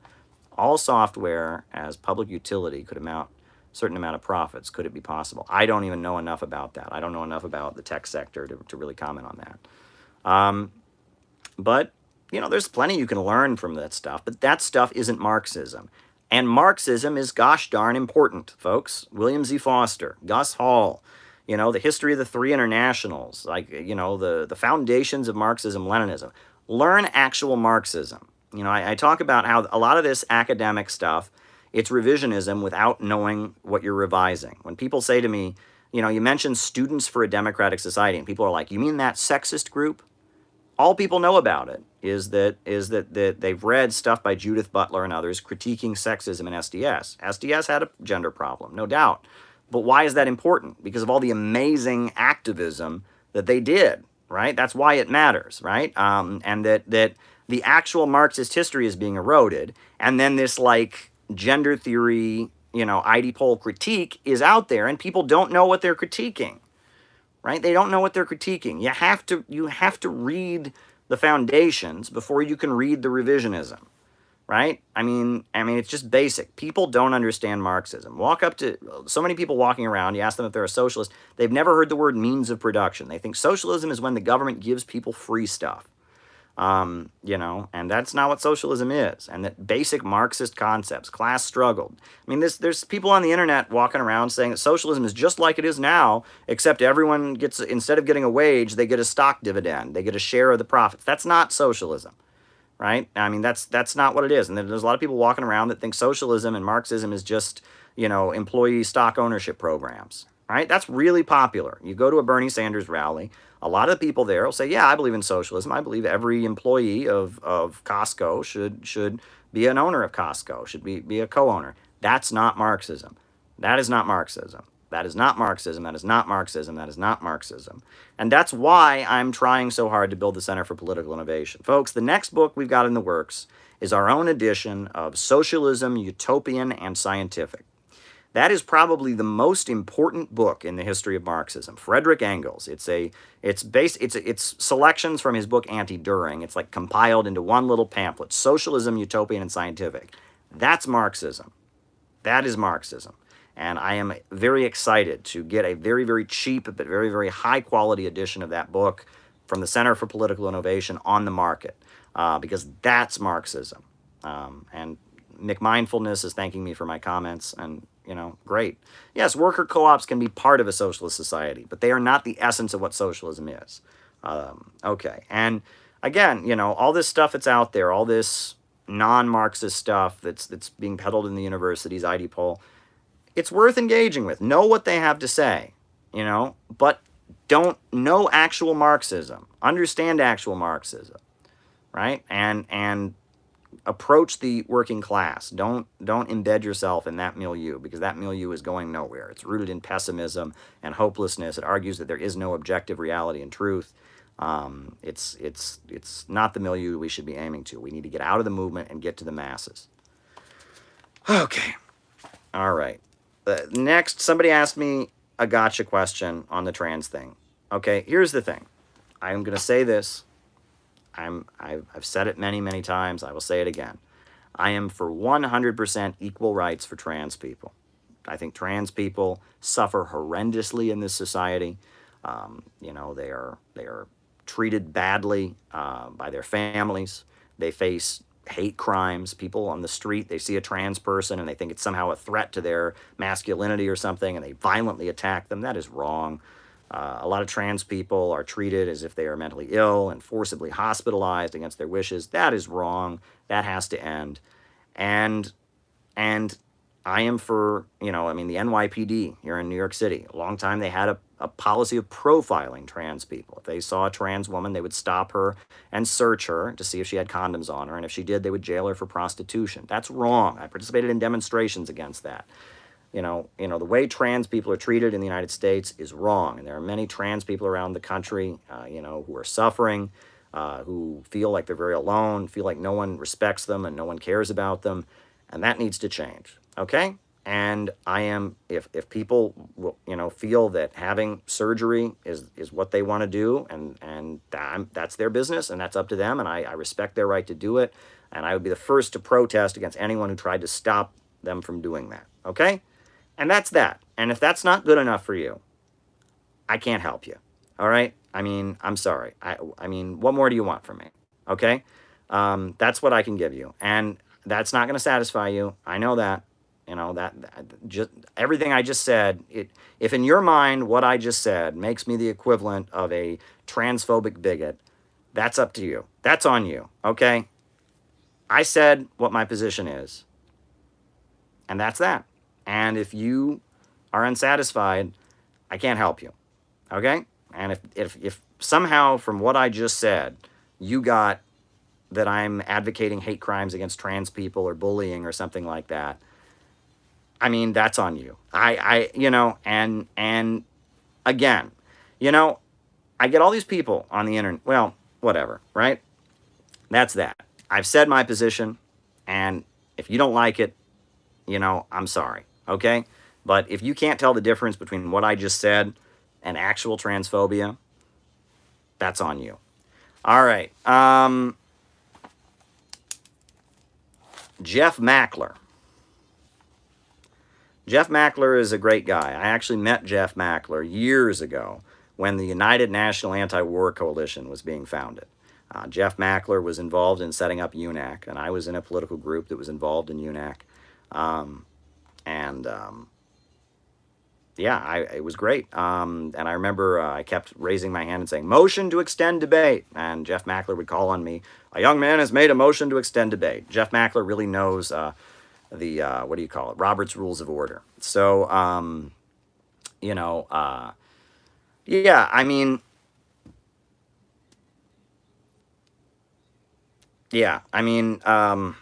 Jeff Mackler, he's running for president on the ticket of Socialist Action, which is a Trotskyist group. It's a breakaway from the Socialist Workers' Party.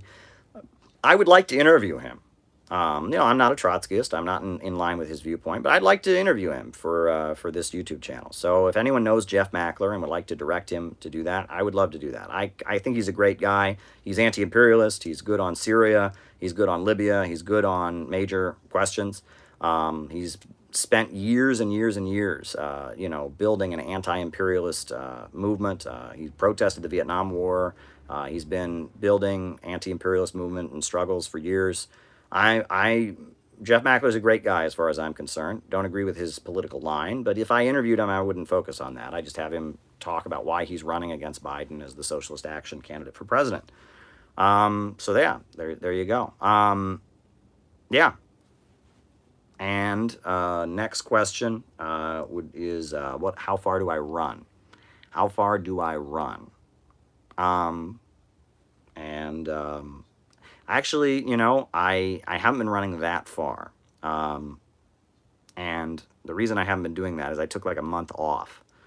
Now I have gotten in the last week or so back into the habit of running. And you wouldn't believe how much it has improved my moods and my view of the world. Exercising is really important, right? It gets your body going again.